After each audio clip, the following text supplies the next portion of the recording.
வணக்கம் மக்களே. உங்களுக்கு எல்லோருக்கும் தெரியும், சமீபத்தில் டெல்லியில் நடந்த நெரிசலில் நூற்றுக்கணக்கானோர் காயமடைந்தனர். பலர் உயிரிழந்ததற்கான காரணம் என்ன? திறமையற்ற அரசின் அலட்சியம் மற்றும் திறமையற்ற ரயில்வே துறையின் அலட்சியம் இரண்டுக்கும் ஒரே பெயர் வைத்ததால் தான் 14வது தளத்திலும் பக்தர்கள் கூட்டம் இருந்ததால் 12வது ரயில் வந்த போதும் அதே பெயரால் அவ்வாறே அவர்கள் திட்டம் மாறியது. மக்கள் சிலர் தவறினாலும் ரயில் சென்று விடுகிறது. மக்கள் நினைத்து வேகமாக ஓட 100 பேர் காயமடைந்தனர், 18 பேர் உயிரிழந்தனர். இதுவரை கணக்கிட்ட கணக்குகளின்படி 18 பேர் உயிரிழந்துள்ளனர். அதில் கூட அதிக அளவில் குழந்தைகள் மற்றும் பெண்களே இருந்தனர்.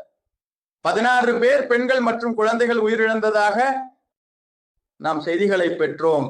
இதற்கு காரணம் யார்?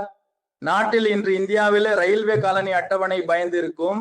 இதற்கு காரணம் யாரும் செய்ய முடியாத ரயில்வே மந்திரி அஸ்வினி வைஷ்ணவ்.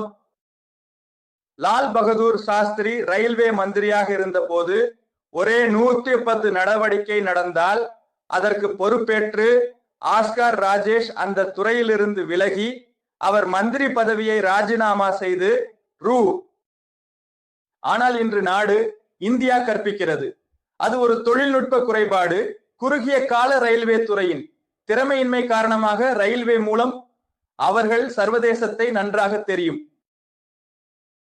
குறைந்தபட்ச பொறுப்பை ஏற்று அஸ்வினி வைஷ்ணவ் ராஜினாமா செய்ய வேண்டுமா? இல்லையெனில் திரு மோடியை கேட்டுக்கொண்டு அவரை மந்திரி பதவியிலிருந்து நீக்கி, அதே போல பலமுறை பல்லா ராஜேஸ்வர் ட்வீட் வைரலாகி, அம்மா ராஷ்டிரபதி அவர்களே, நாங்கள் என்ன செய்ய முடியும்? வாரத்துக்கு ஒரு தடவை உங்களுக்கு தெரியும் அல்லவா? குறைந்தபட்ச பொறுப்பை ஏற்று உங்களுக்கு என் வேலை செய்து நீங்கள் அவரை நீக்க வேண்டும். இல்லையெனில் திரு மோடி அல்ல, பாதுகாப்பே வழக்கம், ராஜினாமா செய்யாவிட்டால் மந்திரி பதவியிலிருந்து நீக்க வேண்டும் என்று விரும்புகிறோம்.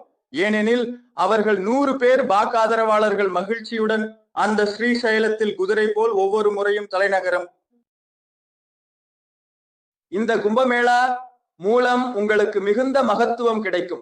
மோடி அவர்கள் என்றால் கும்பமேளா இன்று நல்ல முறையில் நடத்தி என்ற பெயரை சம்பாதித்துள்ளார்.